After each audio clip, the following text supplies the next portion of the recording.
놀라운 일이 벌어졌습니다. 서울은 스마트하지만 혼란스러울 거예요. 세계은행 소속 유럽 최고의 스마트시티 전문가 클레어 윈슬로. 한국 교통 시스템을 두고 그렇게 냉소하던 그녀가 단 나흘 만에 교통 철학 자체를 바꿔버렸습니다. 자율주행 셔틀, AI 교차로, 그리고 시민들이 만든 모세의 기적까지. 그녀의 자존심을 무너뜨린 건 속도가 아니라 사람이었습니다. 과연 그녀는 서울에서 무엇을 본 걸까요? 충격적인 이야기 지금 시작합니다. 딱 1초만 좋아요와 구독 꼭 부탁드립니다. 이게 정말 가능한 수치인가요? 저는 클레어 윈슬로입니다. 세계은행 도시개발국 스마트시티 담당 컨설턴트로서 수치와 데이터는 제 직업의 기본이자 판단 근거입니다. 싱가포르와 두바이 같은 첨단 도시들을 컨설팅하며 보낸 지난 몇 년간 저는 수많은 도시 성공 사례를 봐왔었죠.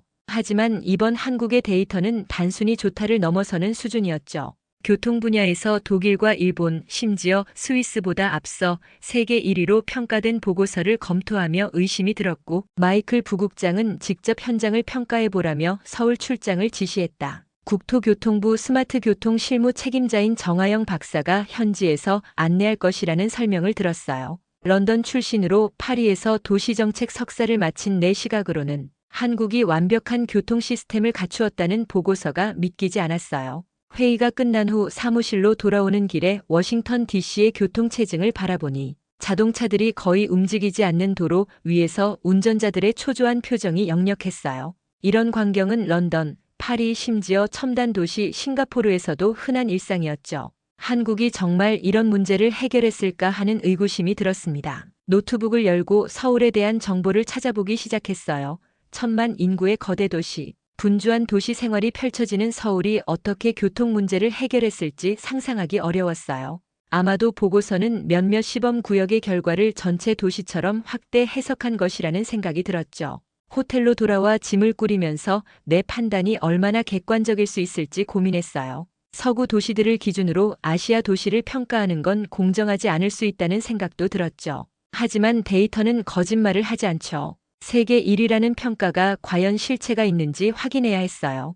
비행기 티켓을 확인하며 내일의 출장 일정을 점검했어요. 14시간의 비행, 그리고 서울에 도착하자마자 시작될 현장 평가. 객관적인 시선을 유지하면서도 새로운 경험에 열린 마음을 갖기로 했습니다. 태블릿에 저장된 한국 교통 시스템 보고서를 다시 한번 살펴보았어요. 숫자들은 여전히 믿기 어려울 정도로 좋았습니다. 여행 가방에 프레젠테이션용 정장과 현장 방문용 캐주얼 의상을 함께 챙겼어요. 이번 출장은 단순한 보고서 검증을 넘어 내 전문 분야에 대한 새로운 시각을 제공할지도 모른다는 생각이 들었죠. 하지만 여전히 한국의 교통 시스템이 정말 세계 최고 수준일 것이라는 확신은 없었어도 태블릿으로 보고서를 다시 한번 살펴보았어요. 한국은 교통사고 사망률, 대중교통 이용률, 교통 혼잡도 개선율, 스마트 인프라 구축 완성도 등 모든 지표에서 상위권에 랭크되어 있었죠. 특히 교통 관련 AI 기술 도입과 활용도 면에서는 독보적인 1위였습니다.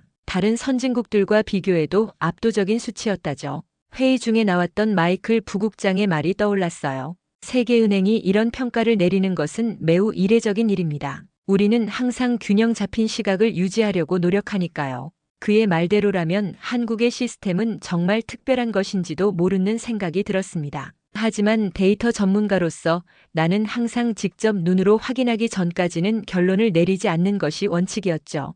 비행기 안에서 한국 문화와 역사에 대한 다큐멘터리를 보기로 했어요. 출장의 목적은 교통 시스템 평가지만 그 시스템이 작동하는 사회적, 문화적 맥락을 이해하는 것도 중요하다고 생각해서였습니다. 노트북에 새 파일을 만들고 서울 교통 시스템 평가 계획이라는 제목을 붙였어요.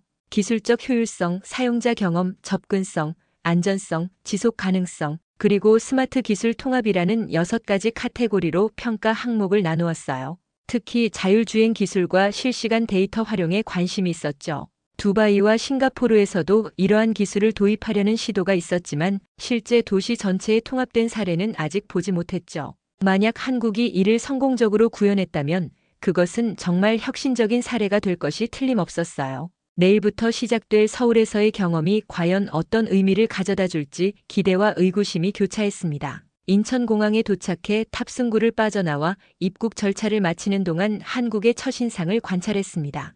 공항은 놀라울 정도로 깨끗했고 모든 안내, 표지판은 한국어와 영어로 병기되어 있어 외국인인 나도 쉽게 이동할 수 있었어요.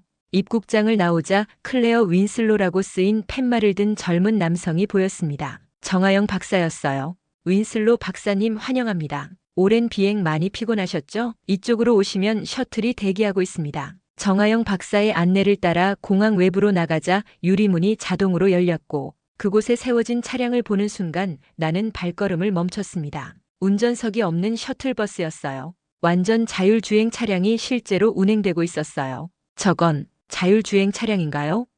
정하영 박사는 당연하다는 듯 네, 인천공항과 주변 시설을 연결하는 자율주행 셔틀입니다. 2023년부터 정식 서비스를 시작했죠. 완전 무인 운행은 아니고 안전요원이 탑승해 있습니다. 버스에 오르자 내부도 놀라웠어요. 깨끗한 좌석, 디지털 정보 스크린, 그리고 실시간으로 경로와 도착 예정 시간을 보여주는 모니터가 설치되어 있었죠. 창밖으로는 질서정연하게 움직이는 차량들이 보였습니다. 이런 셔틀을 싱가포르에서도 본 적이 있지만 실제 상용화되어 운행되는 건 처음 봤어요. 정하영 박사는 자랑스러운 표정으로 설명을 이어갔습니다. 인천공항은 세계 최초로 자율주행 교통 시스템을 실제 운영 환경에 도입한 공항 중 하나입니다. 이게 시작일 뿐이죠. 서울 시내에서는 더 발전된 시스템을 볼 수 있을 겁니다. 셔틀이 호텔로 향하는 동안 창밖 풍경에 집중했습니다. 고속도로는 깨끗했고 차량들은 질서 있게 움직였죠. 특히 눈에 띄는 건 차선 변경 시 모든 차량이 방향 지시 등을 사용한다는 점이었습니다. 런던이나 파리에서는 상상하기 어려운 광경이었죠. 호텔에 도착해 체크인을 마친 후 정하영 박사와 내일의 일정을 논의했어요. 서울교통관제센터, 주요 교차로, 시스템, 대중교통 네트워크 체험 등 빡빡한 일정이 기다리고 있었습니다. 공항부터 시작된 질서, 청결함, 그리고 진보된 기술 인프라는 내 예상을 뛰어넘는 것이었어요. 계산기를 두드리며 몇 가지 수치를 다시 확인했고 한국의 교통 시스템이 세계 1위라는 평가가 과장이 아닐 수도 있겠다는 생각이 들기 시작했습니다. 아직 의구심이 완전히 사라진 것은 아니었지만 적어도 마음은 더 열려있는 상태가 되었어요. 태블릿으로 한국 교통 시스템에 대한 자료를 다시 한번 살펴보았습니다. 자율주행 셔틀은 시작에 불과했어요. 내일은 어떤 놀라운 시스템을 보게 될지 기대가 되기 시작했습니다. 데이터 분석가로서 나는 수치와 증거를 중요시하지만 때로는 직접 경험이 수치보다 더 강력한 증거가 된다는 것을 알고 있었죠. 첫날 일정은 서울 시내 교통관제센터 방문으로 시작되었습니다. 정하영 박사가 운전하는 전기차에 탑승하자 즉시 눈에 띈 것은 대시보드의 특별한 디스플레이였어요. 일반 내비게이션처럼 보였지만 화면의 정보량은 훨씬 더 많았죠. 이건 일반 내비게이션이 아닙니다. VEX 시스템이라고 해서 차량이 도로 인프라와 실시간으로 대화하는 시스템이죠. 정하영 박사의 설명에 고개를 끄덕였지만 실제 작동 방식은 아직 감이 오지 않았습니다. 몇 분 후 그 의미를 직접 경험하게 되었어요. 큰 교차로에 접근할 때였습니다. 신호등은 녹색이었지만 내비게이션에서 갑자기 알림음이 울렸어요. 주의 전방 보행자 감지, 서행 권장. 정하영 박사가 속도를 줄이자 교차로 앞에서 노인이 천천히 길을 건너고 있었죠. 더 놀라운 것은 노인이 건너는 동안 신호등이 자동으로 연장되었다는 점이었습니다. 방금 본 게 신호등이 사람을 인식하고 시간을 연장한 건가요? 맞습니다. 서울의 주요 교차로에는 AI 카메라가 설치되어 있어요. 노인이나 장애인, 어린이 같은 교통약자가 감지되면 자동으로 신호 시간을 조절합니다. 이것은 기술적으로는 단순해 보였지만 실제 구현하려면 엄청난 인프라와 정책적 결단이 필요한 시스템이었어요. 런던에서는 이런 시스템 도입을 위한 논의가 몇 년째 이어지고 있었지만 예산 문제와 기술적 한계로 계속 미뤄지고 있었죠. 이런 시스템을 도입하는데 시민들의 반발은 없었나요? 차량 흐름이 느려질 수도 있을 텐데요. 정하영 박사는 미소를 지으며 대답했습니다. 처음에는 물론 있었죠. 하지만 사람 중심 교통이라는 철학을 시민들과 지속적으로 소통했습니다. 결과적으로 교통사고가 38% 감소했고 보행자 사망률은 54%나 줄었어요. 수치를 들으니 인상적이었습니다. 하지만 제 직업은 이런 수치를 검증하는 것이었죠. 우리는 관제센터에 도착해서 실시간 데이터와 과거 기록을 확인해 보기로 했어요. 30분 후 저희는 서울시 통합교통관제센터에 도착했습니다. 건물에 들어서자 거대한 스크린이 벽면을 가득 채우고 있었어요. 서울 전역의 교통 상황이 실시간으로 표시되고 있었죠. 특이한 점은 화면 속 점들이 단순히 차량 위치만 표시하는 것이 아니라 다양한 색상과 크기로 차종, 속도, 심지어 탑승 인원까지 구분되고 있었습니다. 책임자인 김민준 부장이 저희를 맞이했어요. 그는 관제센터의 핵심 기능을 설명하기 시작했습니다. 서울의 모든 교차로와 주요 도로에는 스마트 센서가 설치되어 있어 교통 흐름을 실시간으로 모니터링한다고 했죠. 더 인상적인 것은 이 데이터가 단순히 모니터링을 위한 것이 아니라 AI 알고리즘을 통해 신호 체계를 실시간으로 최적화한다는 점이었습니다. 가장 중요한 점은 이 시스템이 단순히 차량 흐름 최적화가 아니라 보행자와 대중교통을 우선시한다는 겁니다. 우리의 철학은 차량 중심이 아닌 사람 중심입니다. 김민준 부장의 말에 고개를 끄덕였어요.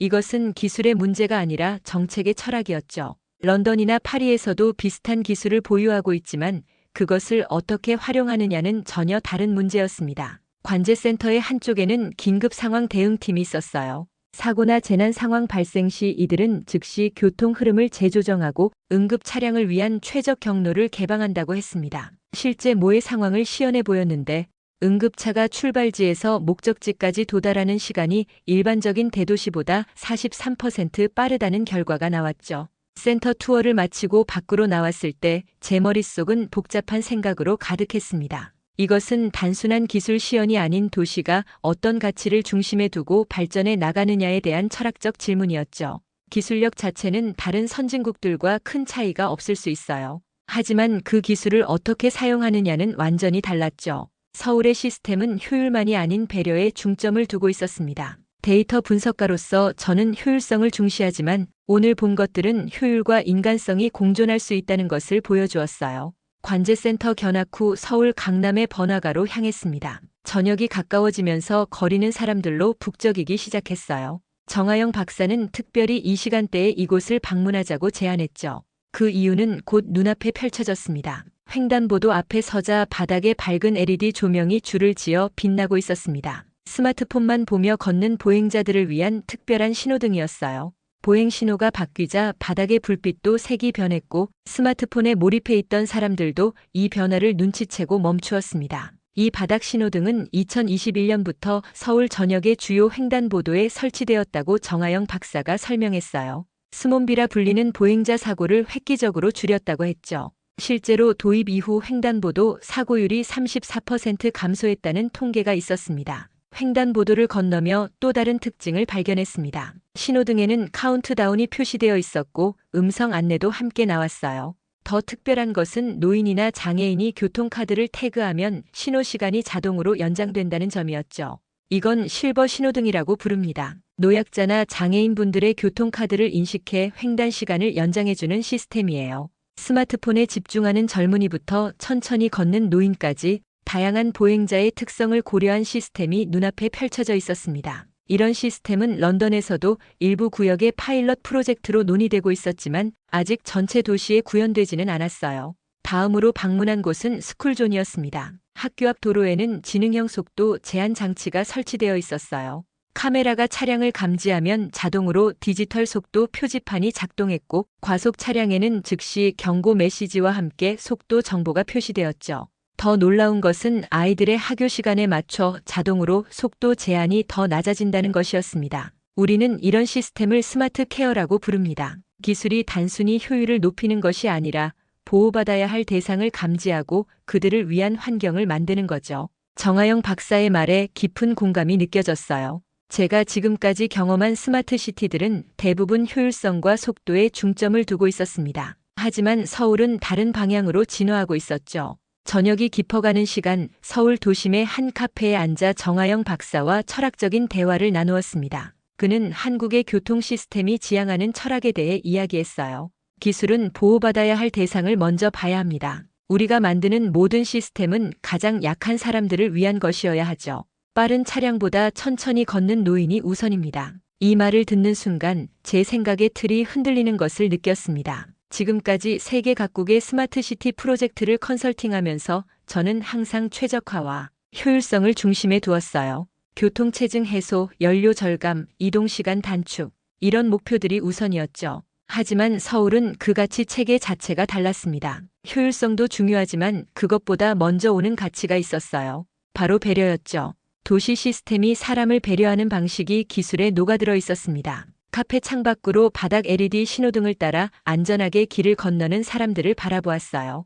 이것은 단순한 기술적 혁신이 아니라 인간에 대한 깊은 이해가 반영된 결과물이었죠. 태블릿에 오늘의 경험을 기록하면서 기술이 인간성을 대체하는 것이 아니라 인간성을 강화하는 방향이라는 문구를 적었습니다. 이것이 서울 교통 시스템의 핵심이었어요. 사람을 중심에 두고 기술이 그 주변을 감싸 안는 형태였죠. 서울에서의 세 번째 날, 저는 일반 시민의 관점에서 한국 교통 시스템을 경험해 보기로 결정했습니다. 정하영 박사는 티머니 카드라는 교통카드를 건네주었어요. 신용카드처럼 생긴 이 작은 플라스틱 카드가 서울 교통의 핵심이라고 했죠. 이 카드 하나면 버스, 지하철은 물론 택시까지 서울의 모든 대중교통을 이용할 수 있다고 했습니다. 티머니 카드를 손에 들고 지하철역으로 향했습니다. 게이트에 카드를 태그하자 금액과 함께 잔액이 표시되었어요. 놀라운 점은 요금이 1,550원 약 1.1달러에 불과했다는 것이었죠. 최소 3배 이상 차이 나는 런던의 지하철 요금이 0.7파운드과 비교하면 믿기 어려운 수준이었습니다.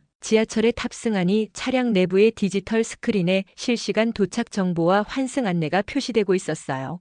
다양한 언어로 안내가 제공되어 외국인도 쉽게 이용할 수 있었죠. 특히 인상적이었던 것은 혼잡도 정보였습니다. 각 칸의 혼잡 상태가 색상으로 표시되어 있어 덜 붐비는 칸으로 이동할 수 있었어요. 내 정거장을 지나 환승역에 도착했습니다. 환승 구간에는 진행 방향을 알려주는 LED 바닥 표시등이 있었고 에스컬레이터에는 속도 감지 센서가 설치되어 있어 사람이 많을 때는 자동으로 속도가 조절되었어요.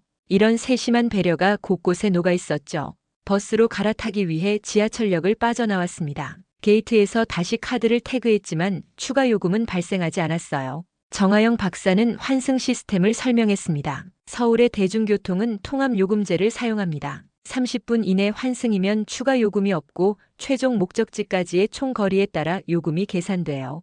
버스 정류장에 도착하자 전광판이 눈에 들어왔습니다. 버스 도착 시간뿐만 아니라 현재 버스의 위치, 탑승객 수, 심지어 앉을 수 있는 좌석 수까지 실시간으로 표시되고 있었죠. 도착한 버스에 탑승의 카드를 태그하니 환승 인식이라는 메시지가 표시되었어요. 버스 안은 깨끗했고 각 좌석에는 USB 충전 포트가 있었습니다. 창문 옆에 설치된 디지털 패널에는 다음 정류장 정보와 주요 환승 정보가 표시되었죠. 버스가 정류장에 가까워지면 자동 안내 방송과 함께 정류장 주변 정보도 제공되었어요. 목적지에 도착해 택시로 갈아탔습니다. 택시기사에게 목적지를 말하고 카드를 내밀자 그는 차내 단말기에 카드를 태그했어요. 택시 내부에도 실시간 교통 정보를 보여주는 화면이 있었고 경로가 자동으로 최적화되었죠. 정하영 박사는 2004년부터 시작된 서울의 교통혁신 과정을 설명했어요.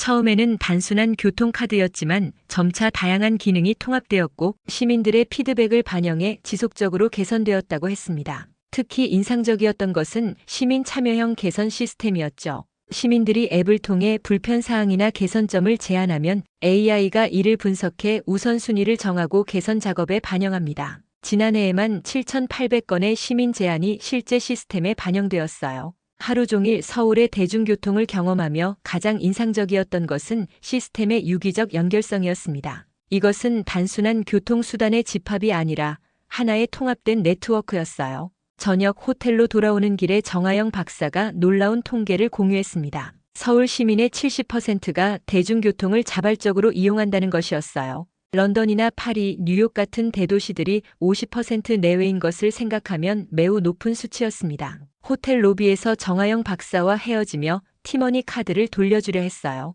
그러자 그는 웃으며 말했습니다. 간직하세요. 그건 단순한 카드가 아니라 서울의 철학이 담긴 물건입니다. 하나의 카드로 도시 전체가 유기적으로 연결되는 시스템. 이것은 기술적 성취를 넘어선 사회적 합의였어요. 저는 이런 통합 시스템이 가능했던 이유가 단순히 기술 때문만은 아니라는 것을 깨달았습니다. 서울에서의 나흘째 정하영 박사는 서울을 벗어나 한국의 고속도로 시스템을 체험해보자고 제안했습니다. 저는 흔쾌히 동의했어요. 도시 교통은 인상적이었지만 장거리 교통 인프라는 또 다른 차원의 평가가 필요했죠. 아침 일찍 출발해 서울-부산 고속도로에 진입했습니다. 첫 번째로 눈에 띈 것은 요금소였어요. 정하영 박사의 차량이 요금소에 접근하자 감속 없이 그대로 통과했습니다. 하이패스라는 무정차 자동요금 징수 시스템이었죠. 한국의 하이패스 보급률은 99%에 이릅니다. 현금이나 카드로 정차해서 요금을 내는 차량은 거의 없어요. 정하영 박사의 설명에 놀라움을 금할 수 없었습니다. 유럽에서도 비슷한 시스템이 있지만 보급률은 70% 정도에 그치고 있었어요. 이로 인해 요금소 정체가 여전히 발생하는 상황이었죠. 고속도로 주행 중 또 다른 특이점을 발견했습니다. 도로 표면에 색깔 유도선이 그려져 있었어요. 파란색, 빨간색, 녹색 등 다양한 색상의 선이 도로를 따라 이어졌습니다. 이것은 직관적 운전 가이드라인으로 색상별로 다른 목적지로 향하는 길을 표시해 운전자의 인지적 부담을 줄여줘. 특히 악천 후나 야간 운전 시 사고율을 크게 낮춰주었다고 했습니다. 그 결과 해당 구간의 교통사고율이 30% 감소했다고 했죠. 고속도로 중간중간에는 특별한 표지판이 설치되어 있었습니다. 디지털 패널로 실시간 도로 상황과 기상정보, 그리고 앞으로의 정체 구간을 예측해 알려주고 있었어요. 패널 옆에는 작은 기상 관측소와 교통량 감지 센서가 설치되어 있었죠. 이 시스템은 AI 기반 예측 모델을 사용합니다. 과거 데이터와 실시간 상황을 종합해 향후 일시간의 도로 상황을 90% 이상의 정확도로 예측해요. 또 다른 혁신적인 시스템은 도로 보수 관리였습니다. 정하영 박사가 특별한 구간으로 차를 돌렸어요. 그곳에는 도로 상태를 점검하는 자율주행 로봇이 작업 중이었습니다. 로봇이 도로의 미세한 균열까지 감지해 자동으로 보고하면 중앙 시스템은 이 데이터를 분석해 우선순위를 정하고 작은 손상이 큰 문제가 되기 전에 선제적으로 보수를 하는 거였죠. 점심을 위해 휴게소에 들렀을 때도 놀라움의 연속이었습니다. 휴게소 입구에 설치된 센서가 진입 차량을 감지해 주차 공간 배정과 예상 대기 시간을 알려주었어요. 심지어 화장실 대기 현황까지 실시간으로 표시되고 있었죠. 오후 우리는 특별한 구간에 도착했습니다. 스마트 하이웨이라고 불리는 이 구간은 도로 자체가 태양광 에너지를 수집하고 주행 차량에 무선 충전을 제공하는 시스템이 구축되어 있었습니다. 이건 아직 시범 사업이지만 2027년까지 전국 주요 고속도로에 확대할 계획입니다. 전기차 시대에 대비하는 인프라죠. 과거 도쿄와 로마에서 진행했던 도로 프로젝트들이 생각났습니다. 그곳에서도 혁신적인 아이디어들이 제안되었지만 대부분 예산이나 기술적 한계로 실현되지 못했었어요. 하지만 한국은 이런 아이디어들을 실제로 구현하고 있었습니다. 이건 한 수 위다. 저도 모르게 내뱉은 말이었어요. 정하영 박사는 미소를 지었지만 제 마음은 복잡했습니다. 데이터 분석가로서 냉정한 평가를 해야 했지만 눈앞에 펼쳐진 현실은 제 기존 평가 기준을 흔들고 있었죠. 서울로 돌아오는 길 강변북로를 달리고 있을 때였습니다. 갑자기 뒤에서 사이렌 소리가 들려왔어요. 백미러로 구급차가 빠르게 접근하는 것이 보였죠. 놀라운 광경이 펼쳐졌습니다. 사이렌 소리가 들리자마자 모든 차량이 마치 약속이라도 한 듯 도로 가장자리로 일제히 비켜섰어요. 정하영 박사의 차도 재빨리 오른쪽으로 차를 붙였습니다. 구급차는 빠르게 중앙차로를 통과했고 다른 차들은 구급차가 지나간 후에도 잠시 정차 상태를 유지했어요. 교통 흐름에 전혀 혼란이 없었습니다. 태블릿을 보여주며 시스템의 작동 방식을 자세히 설명했어요. 구급차가 출동하면 교통관제센터에서 해당 경로의 모든 신호등을 자동으로 제어하고 동시에 경로상에 있는 모든 차량의 내비게이션에 실시간 알림이 전송되고 있었죠.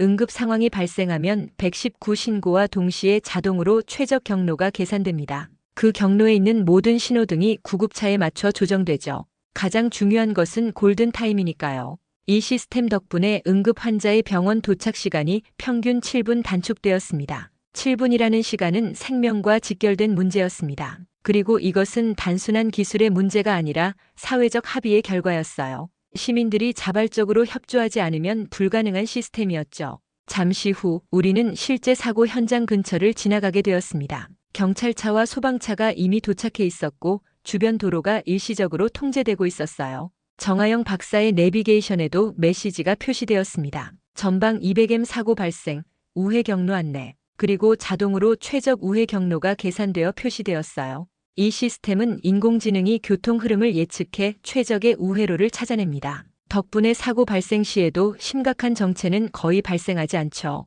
이 모든 것이 가능한 이유는 서울의 모든 도로와 차량, 그리고 시민들이 하나의 거대한 네트워크로 연결되어 있기 때문이었습니다. 단순히 물리적 인프라만 좋아서가 아니라 시스템과 사람이 유기적으로 소통하고 있었어요.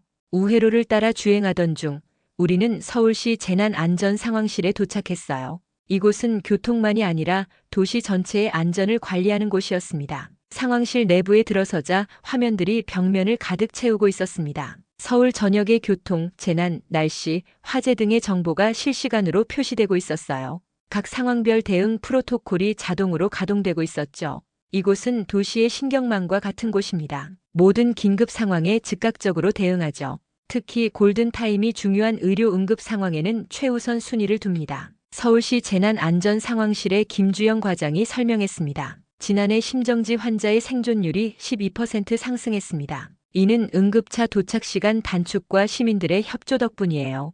이 말을 듣는 순간 저는 처음으로 말을 잇지 못했습니다. 12%라는 수치는 단순한 통계가 아니라 실제 살아난 생명들을 의미했어요.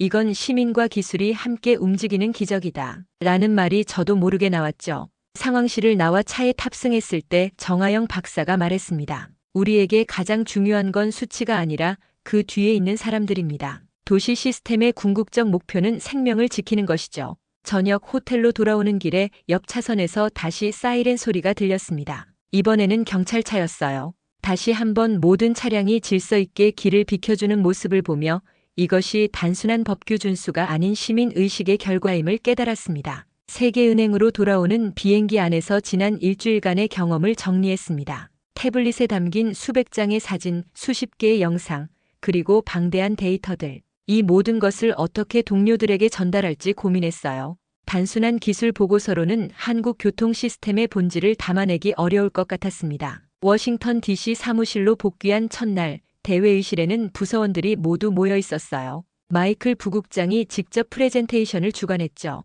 나는 깊은 숨을 들이쉬고 발표를 시작했습니다. 한국의 교통 시스템은 효율이 아닌 철학으로 앞서 있습니다. 회의실이 순간 조용해졌어요. 그들은 모두 기술적 수치와 효율성 분석을 기대하고 있었죠. 하지만 저는 계속해서 이야기를 이어나갔습니다. 스크린에는 서울의 AI 교차로, LED 바닥 신호등, 실시간 응급 대응 시스템, 그리고 이 모든 것을 하나로 연결하는 통합 네트워크의 이미지가 차례로 표시되었어요. 제가 수집한 데이터는 실제로 세계은행의 보고서가 정확했음을 증명했습니다. 한국의 교통 시스템은 모든 지표에서 세계 최고 수준이었죠. 그러나 진짜 혁신은 수치로 측정할 수 없습니다. 제가 본 것은 단순한 기술 집합체가 아닌 하나의 철학적 접근이었습니다. 서울의 시스템은 사람이 먼저라는 원칙 위에 구축되어 있어요. 이어서 노인을 감지해 신호 시간을 연장하는 AI 시스템, 스마트폰 사용자를 위한 바닥 신호등, 그리고 응급 상황에서 도시 전체가 하나로 움직이는 모습을 설명했습니다.